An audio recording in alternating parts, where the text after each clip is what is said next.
오늘 주님께서 주시는 말씀은 에스겔서 14장 1절에서 14절까지 말씀입니다. 이스라엘 장로 두어 사람이 나와 내 앞에 앉으니 인자야, 이 사람들이 자기 우상을 마음에 들이며 죄악의 걸림돌을 자기 앞에 두었으니 그들이 내게 묻기를 내가 조금인들 용납하랴.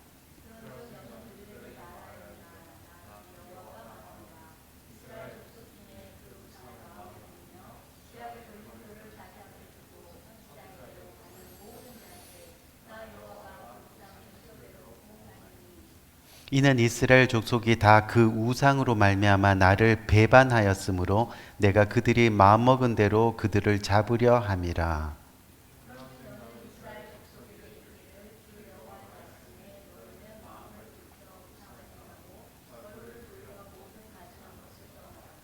이스라엘 족속과 이스라엘 가운데 거류하는 외국인 중에 누구든지 나를 떠나고 자기 우상을 마음에 들이며 죄악의 걸림돌을 자기 앞에 두고 자기를 위하여 내게 묻고자 하여 선지자에게 가는 모든 자에게는 나 여호와가 친히 응답하여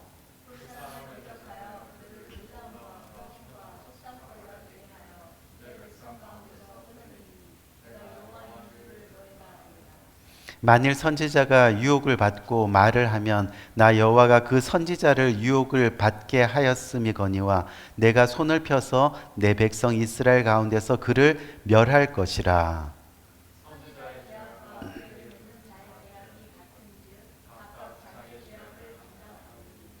이는 이스라엘 족속이 다시는 미혹되어 나를 떠나지 아니하게 하며 다시는 모든 죄로 스스로 더럽히지 아니하게 하여 그들을 내 백성으로 삼고 나는 그들의 하나님이 되려 함이라.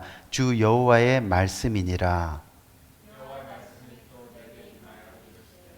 인자야, 가령 어떤 나라가 불법을 행하여 내게 범죄하였으므로 내가 손을 그 위에 펴서 그 의지하는 양식을 끊어 기근을 내려 사람과 짐승을 그 나라에서 끊는다 하자.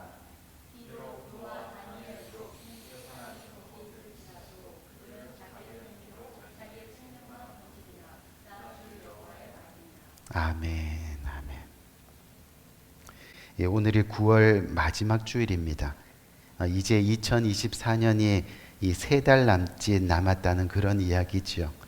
이 바라기는 이 다시는 돌아올 수 없는 이 귀한 시간들을 우리는 한순간 한순간 보내게 되는데 이 소중한 시간들을 하나님의 은혜와 함께 지내는 이 저와 여러분 되시기를 주님의 이름으로 간절히 부탁드립니다.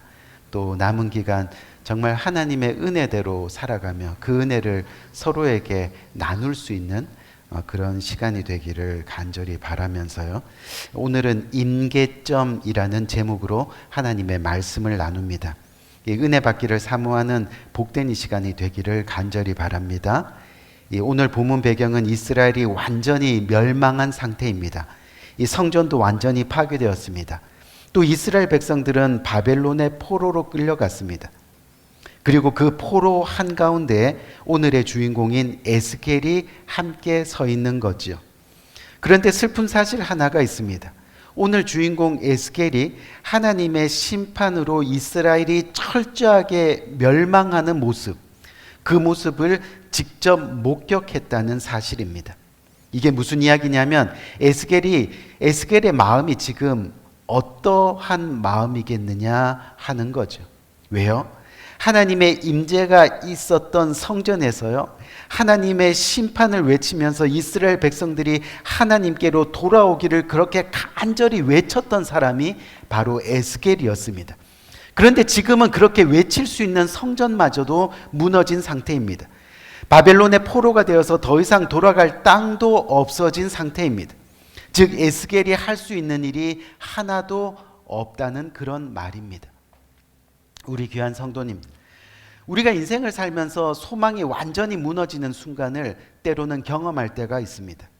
어느 정도 무너졌을 때는 다시 힘을 내서 일어날 수 있지만요, 그 소망마저 무너져 버리면 도저히 일어날 힘이 없을 수도 있다는 거죠. 그것이 언제 어디서 어떻게 어떤 모양으로 우리에게 닥쳐올지 모른다는 그런 이야기입니다. 그때 우리는 정말 하나님이 계시는 걸까 하는 믿음의 회의를 느끼고 또한 신앙의 원망이 찾아올 때가 있을 수 있다는 거죠. 그렇기 때문에 우리 귀한 성도님들, 하지만 분명한 것은 뭐냐 하면 우리가 삶에서 실패를 경험하고 인생의 위기를 경험하는 순간, 그래서 믿음의 침체에 빠져서 하나님을 원망하고 있는 그 순간 하나님께서 우리에게 시험을 주시고 심판하시는 이유가 무엇인지를 우리는 신앙 가운데 한 번쯤 발견해 나갈 필요가 있다는 겁니다. 그것은 정말 단 한 가지 이유밖에 없습니다. 성경을 통틀어서 정리해 보니까 바로 하나님이 당신과의 관계를 회복하기를 원하시기 때문이라는 거죠. 지금 우리가 어떠한 일로 아파합니다. 힘들어합니다. 그러면 혹시 내가 지금 하나님과 멀어져 있지는 않은가 생각하면 틀림없다는 겁니다. 그만큼 관계를 회복하기를 원하시는 하나님의 가슴 아픈 사랑이 있다는 것을 우리는 깨달아야 한다는 거죠. 어린아이들을 키우다 보면요, 아이들이 아플 때가 있습니다. 그 아픈 모습을 바라보면서 부모님은 대부분 내가 대신 아파주고 싶은데 하는 그런 마음들을 가질 겁니다. 하지만 그럴 수가 없습니다. 그때 할 수 있는 것, 주님을 더 간절하게 찾습니다. 하나님, 전능하신 하나님, 우리 아이의 아픔을 주님께서 해결해 주세요. 치유해 주세요. 그때 비로소 그리 아니하실지라도의 믿음이 생겨나게 되는 겁니다. 그래서 때로는 시험이나 고난이 감기와도 같다는 말이 있습니다. 대신 아파줄 수 없습니다. 중보하며 기도할 수밖에 없습니다.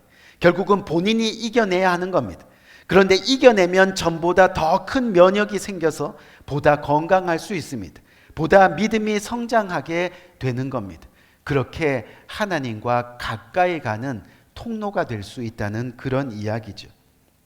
이 아주 오래전에 우리 어떤 지인 목사님께서 자녀가 놀다가 갑자기 이렇게 팔을 크게 찢어져가 팔이 병원 응급실에 간 적이 있었다고 합니다. 처음 병원에 간 것도 그렇지만 아이가 피를 흘리면서 너무 아프다고 소리치는데요, 이 마음이 찢어질 것 같더라는 거죠. 의사가 왔는데 의사가 보고 꼬매야 한다고, 뭐 간단한 수술이니까 걱정하지 말고 꼬매야 하니까, 그랬더니 이 아이가 꼬맨다는 이야기를 듣고는 무섭다고 안 하겠다고 울면서 막 발부둥 치고 팔을 뿌리치고, 근데 그런 아이의 이 두 팔과 두 다리를 꼭 붙잡으면서 결국은 찢어진 곳을 꼬매고 또 치료를 잘 마쳤다고 합니다. 그 지인 목사님이 그때 한편으로는 너무 애처롭고 싫다고 하는데, 그냥 놔둘까? 흉터는 좀 생기지만 이렇게 잘 붙여놓으면 뭐 그냥 치유되지 않을까? 뭐 그런 생각도 했다는 겁니다. 그런데 고쳐야 하니까, 너무 사랑하기 때문에 결국은 아픔을 참아가며 바들바들 떠는 아이를 온몸으로 붙잡고 치료를 받게 했다는 거죠. 무슨 말입니까? 사랑하니까 아프지만 치료받게 했다는 거예요. 하나님께서도 때로는 우리를 너무 사랑하시니까 낫게 하시려고, 고치시려고 수술실, 치료실에 두실 수 있다는 겁니다. 아픈 거 아는데, 힘든 거 아는데 고쳐야 하니까 시험의 수술대에서 꿰매고 봉해서 결국은 우리를 회복시키기를 원하신다는 그런 이야기입니다. 중요한 것은 그 아이도 아팠겠지만 그것을 지켜보는 아버지의 마음이 얼마나 아팠을까 하는 겁니다. 나만 아픈 것이 아니라 아버지도 아프신 거였구나. 비로소 인생의 철이 들고 신앙의 철이 들고 결국 견고한 믿음의 성장이 이루어질 수 있게 되는 거죠. 오늘 본문의 에스겔 선지자가 지금 아픕니다. 왜요? 하나는 이스라엘 남유다가 멸망한 사실 때문에, 또 하나는 남유다 그 이스라엘 백성들이 포로로 잡혀간 사실 때문에 아픕니다. 하나님이 왜 이런 고난을 주셨을까? 왜 이런 아픔을 주셨을까? 열심히 이스라엘 백성들을 위해서 말씀을 선포하고 기도했는데 어느 순간 하나님이 자신의 사랑하는 백성들을 심판하시는 겁니다. 바벨론이 쳐들어오게 해서 모든 것을 다 빼앗아가게 그렇게 하셨습니다. 왜 하나님이 그렇게까지 하셔야만 했었을까? 지금 에스겔이 그 해답을 찾아가고 있는 중입니다. 결론으로는 뭡니까?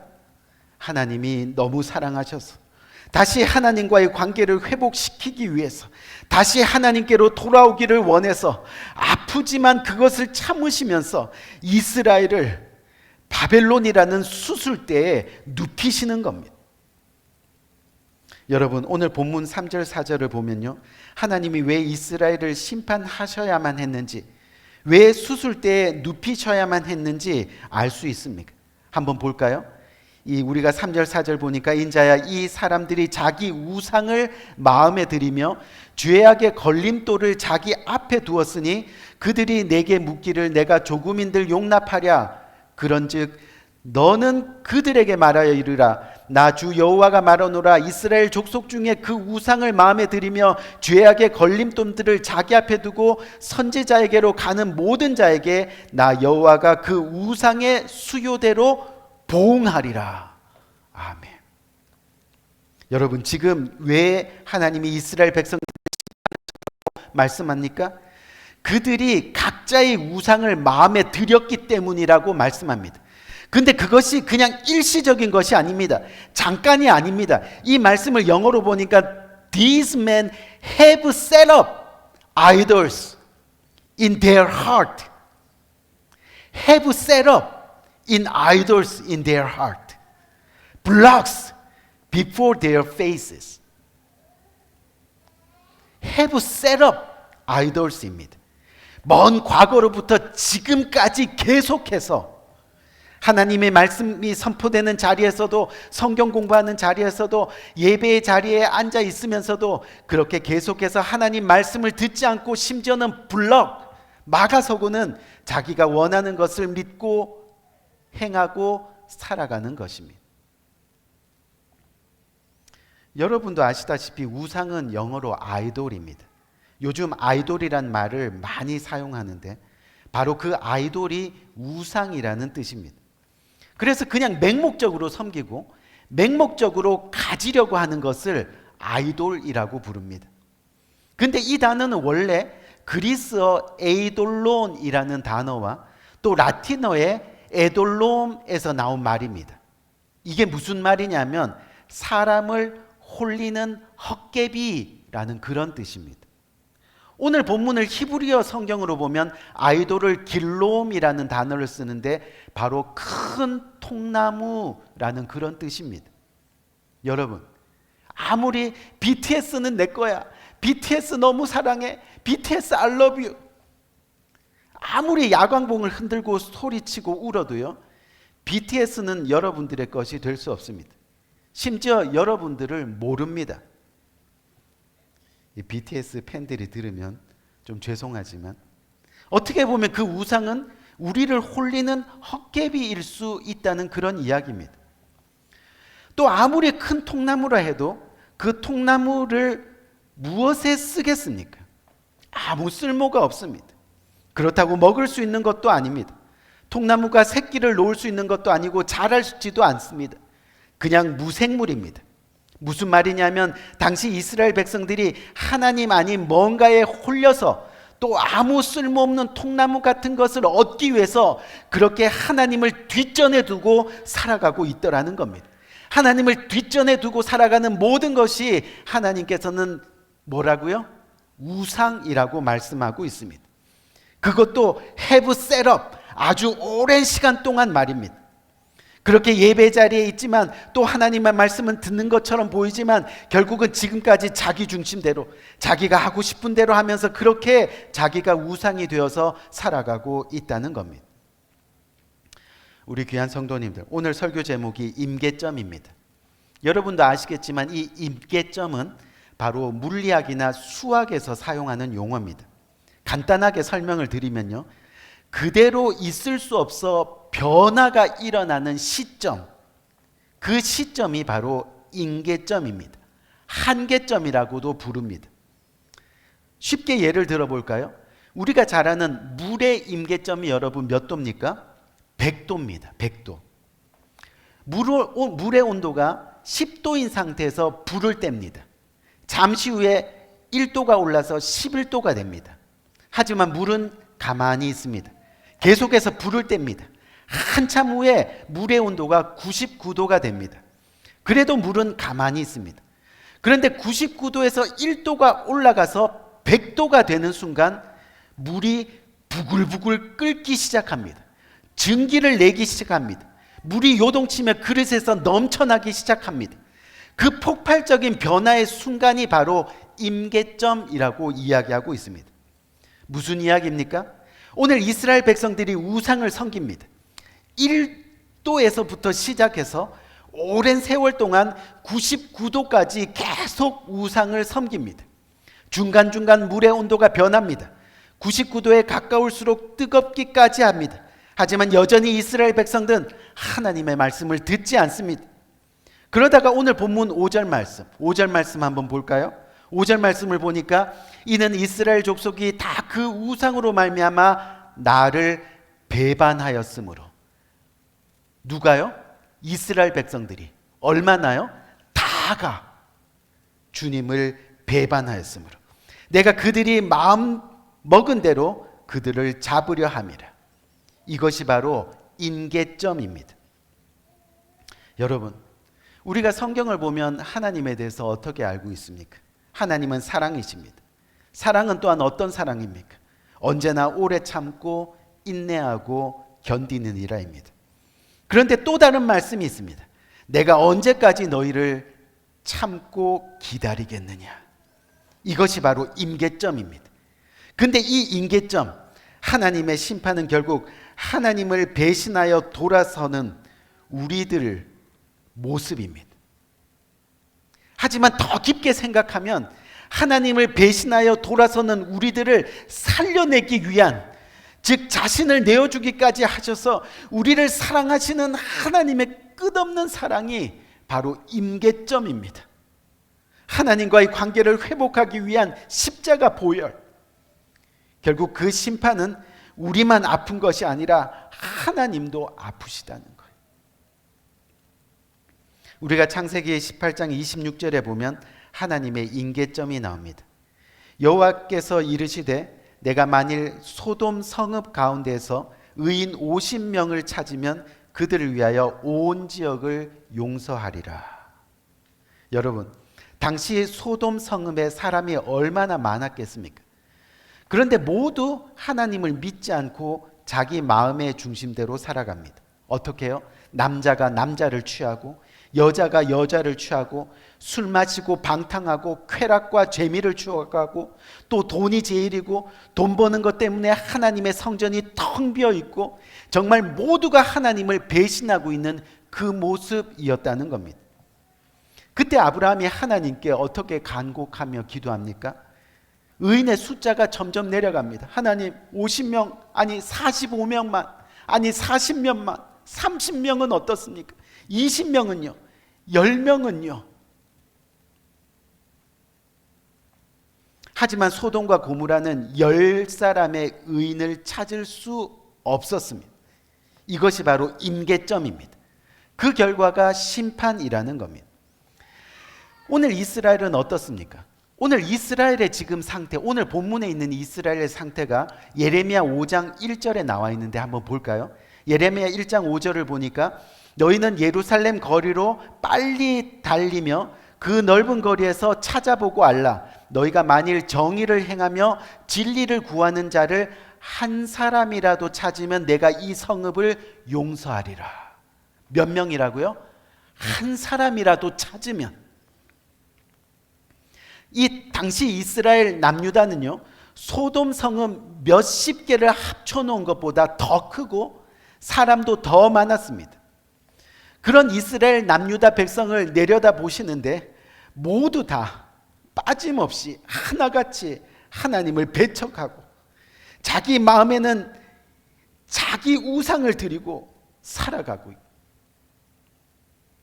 하나님을 섬기며 마음 중심에 하나님을 모시고 살아가는 사람들이 단 한 사람도 없었다는 겁니다. 그것이 바로 임계점입니다. 하나님은 분명 사랑의 하나님이십니다. 축복의 하나님이십니다. 이스라엘을 도우시는 하나님이십니다. 우리를 구원하시는 전능하신 하나님이십니다. 하지만 우리의 삶이 임계점을 넘어갈 때 자기 우상으로 그렇게 하나님 말씀대로 살아가지 않고 자기 중심대로 자기 멋대로 살아갈 때 하나님은 자신도 아프지만 우리를 변화시키기 위해서, 우리를 다시 새롭게 하시기 위해서 때로는 고난과 아픔과 어려움과 시험을 그렇게 주시는 겁니다. 그런 수술대를 우리들에게 허락하시는 거죠. 여러분, 때로는 우리 인생에 고난이 찾아오고 또 시험의 능선을 넘을 때가 있다면 원망하고 불평하기보다 내가 하나님과 너무 멀어졌었구나. 하나님이 돌아오라고 하시는구나. 여전히 하나님은 나를 포기하지 않으시고 이렇게 사랑하시는구나. 아멘. 깨닫는 우리 모두가 되기를 주님의 이름으로 간절히 축원드립니다. 한국 초대교회사를 보면 최치량이라는 장로님이 계십니다. 이 최치량 장로님이 어느 날 주일 예배를 드리다가 예배당 지붕에서 비가 새는 것을 보고 예배 시간에 그렇게 가슴을 치며 통곡했다는 거예요. 가슴이 너무 아파서. 그래서 결국은 그 다음 날 아침에 자기 집 기와를 다 뜯어다가 교회 지붕을 다 보수했다는 겁니다. 하나님께서 그 마음을 얼마나 기쁘게 보셨겠습니까? 이 당시 그 평양에 공산당이 선교사들을 다 죽이고 또 기독교 교인들을 박해할 때 하나님이 끝까지 최치량 장로님을 보호하시고 살리시고 축복하셔서 하나님 나라를 위해서 열심으로 살게 하셨습니다. 그래서 한국 기독교 초대교회사에 그 이름을 남기셨습니다. 오늘 본문 14절 말씀 한번 볼까요? 어떤 이름이 남겨졌는지. 비록 노아, 다니엘, 욥 이 세 사람이 거기에 있을지라도 어디에요? 환난 가운데, 고난 가운데, 아픔 가운데 있을지라도 그들은 자기의 공로로 자기의 생명만 건지리라. 나주 여호와의 말이니라 라고 말씀합니다. 무슨 말입니까? 임계점을 넘어선 그런 이스라엘 백성들을 향하여 하나님이 심판하시는데요, 감사하게도 그 가운데서 믿음을 끝까지 지키며 결국 자신의 공의로 생명을 건지는 사람들이 있었다는 겁니다. 바로 노아, 다니엘, 욥입니다. 세상이 죄악으로 가득 찬 임계점에서 하나님이 물로 세상을 덮으셨지만 늘 하나님과 동행하던 노아는 방주로 말미암아 가족 전체가 구원을 얻게 됐습니다. 다니엘은 이스라엘 백성들이 바벨론에 의해서 멸망할 때 끝까지 목숨 걸고 하나님을 예배하고 섬겼습니다. 우리가 그 스토리 다 알고 있잖아요. 그 결과 다니엘은 자신을 포로로 잡아갔던 바벨론의 총리가 됩니다. 그리고 다시 이스라엘 백성들의 포로 귀환을 돕게 되는 거죠. 욥은 사탄의 시험으로부터 모든 것을 잃는 고통을 당했습니다. 하지만 끝까지 하나님을 향하여 불평하지 않고 흔들리지 않는 믿음으로 하나님의 이름을 더럽히지 아니했습니다. 결국 사단의 시험을 이기고 전보다 갑절의 축복을 누리며 살아가게 되었다는 겁니다. 우리 사랑하는 성도님들, 하나님의 심판이 있습니다. 임계점입니다. 1도에서 99도까지는 하나님이 오래 참으시고 인내하시고 기다리시고 견디십니다.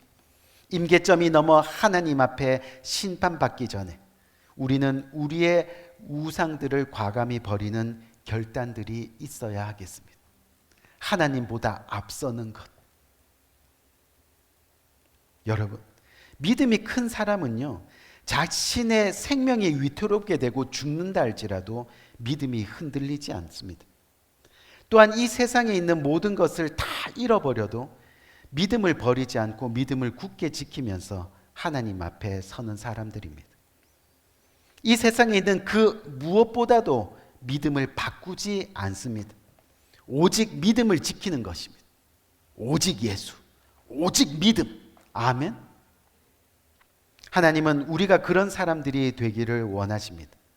하나님은 노아를 통해서 영광을 받으셨습니다. 또 다니엘과 욥을 통해서 높임을 받으셨습니다. 마찬가지로 하나님은 우리 모두가 노아와 다니엘과 욥과 같은 믿음의 사람이 되기를 원하십니다. 그렇게 흔들리지 않는 믿음으로 영광 받으시기를 원하십니다. 그때 임계점의 심판을 넘어 우리의 인생이 구원의 인생이 되는 겁니다.